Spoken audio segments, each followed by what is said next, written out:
persons in our order of human life, joy, tribute to the deceased.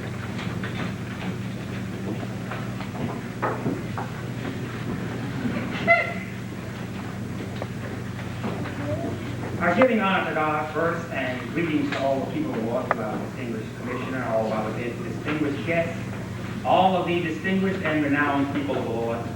I count it a privilege to have 3 minutes of remarks. Being a member of the family, trying briefly and not to repeat anything that I had heard already, because I could spend the first 3 minutes thanking you, those that is responsible for the legislature that was required in bringing this memorial into a reality. And being a member of the family, we thank you greatly, those of you that is responsible, those of you that have responded. I've known Cousin Olivia all my life. Basically, we lived right over here in front of her house where we could see her all the coming and the going. It would be easy for me to talk all day about her, but I'm only getting to about 3 minutes. I was in her class in the early 40s, in grades 3, I think, about through grade 5. About that time, because of the war, the man principal here had to go into service. And she had the distinguished honor of being the first acting principal of an elementary school. She was one that knew what the child needed. She could look at you and tell. It was more to her than just a teacher. And I realized that she strongly emphasized the strongest dimension in anyone's life, not to neglect the physical or the intellect. She was physically strong and she was intellectually alert, but that strongest dimension in her life that she was a living witness of, and that is the strongest dimension in anyone's life, and that is that spiritual dimension. She always reminds us that you could do better, you can do better. So as a result, when I look around at all of these class members that was under her teaching, she could have been the principal. She had greater things to do. She wanted to shape young lives. About that time that I was ready to leave this school here, this school was phased out and she went to North Chapel. So there she was, always there, a strong pillow. As a result of her encouragement, I was able to graduate from North Chapel School with honors without really trying. I'm not bragging about me, no. We'll give all the glory to Jesus. When she left here, she went to California. I told her that God had called me into the ministry. She smiled, and she no doubt recognized that there was something strange and unusual about that. We were prayer warriors. She had great confidence in my call to the ministry, and that encouraged my heart. So all of her life, I saw her live as a champion for the cause. And she went on to meet God as a champion. So here in my clothes, one of the rocks that I heard Mr. Muffle was speaking about, she introduced me to a beautiful rock right here in this school. I'm going to say just a few words. To quote the whole thing would take too long. She had us all to stand up around these walls and quote poetry. We had to read so many books.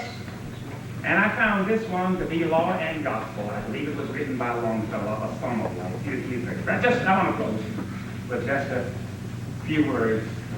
And that's this.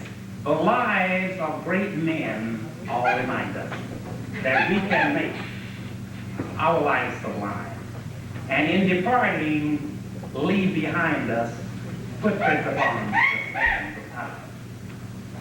Let us then be up and doing with a heart for anything, ever achieving, ever pursuing, learn to labor and to wait. God.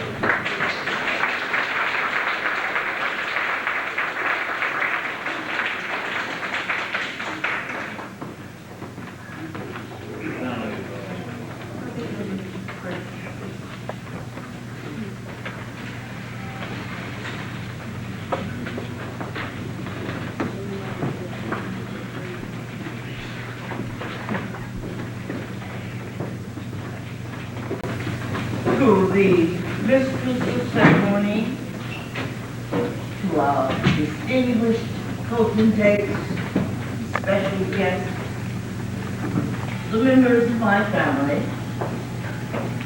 This is indeed a joyous occasion. I shall begin what I have to say in response to all the wonderful things you have said about our honoree with a poem, and then I'm going to end here for just a second, and I want you to be prayerful with me in this. A man whose name was Will Allen Drumruler wrote a poem that I think describes the honoree very well. I'm going to paraphrase it, since she is a woman. An older woman going along highway came at the evening, cold and gray, to a clean chasm but vast and deep and wide, through which was flowing a certain tide. The old lady crossed in the twilight dim, that sullen stream had no tears within. But she turned when she reached the other side and built a bridge to span the chasm. Someone came and said, "Oh, lady," said a fellow pilgrim near, "you're wasting strength in building here. Your journey will end with the ending day you never again must pass this way. You've crossed the chasm, deep and wide, so why build a bridge at the eventide? Builder lifted her old gray head, "Good friend, and the path I've come," she said. "Thou followest after me today, a youth whose feet must pass this way. This chasm that has been not to me, to that fair-haired youth may a pitfall be. He too must cross in the twilight dim. Good friend, I'm building that bridge for him." This occasion reminds me of the historical event in Hebrew history when the children of Israel were being led by Joshua to the promised land. And Joshua got a message from God saying, "Take the altar across. Take it across, let the priests take it across. And when you get over there, plant 12 stones." Somebody said, "Why plant these 12 stones?" He said this, "So that when your children and your children's children come this way, and they shall ask, 'What mean ye by these stones?' Today, what mean ye by this number and breed? What mean ye by these stones?" You can tell them that there came one who loved and cared and paved the way, and as a bridge builder, remember this edifice. Statues, monuments, and memorials are always commissioned for persons who successfully achieve some task for which he or she has aspired. To become eligible for the honor, in this case a woman, this was a woman who lived well, laughed often, loved much, gained respect of reasonable and intelligent citizens, and the love of little children. She filled her niche and accomplished many of her coveted tasks, whether by producing an improved rosebud or a head of cabbage, or a perfect pink, or a rescued soul. She never lacked appreciation of earth's beauty, nor did she ever fail to express it. She always looked for the best in others and gave the best she had. Her life was an inspiration, and her memory is a benediction. How noble this celebrated venture by you, the architects of this event. You remember. Aaron Philpott gave advice to us in a poem that he wrote in the late 19th century entitled, Remember the Workman. Please prayerfully share with me in this.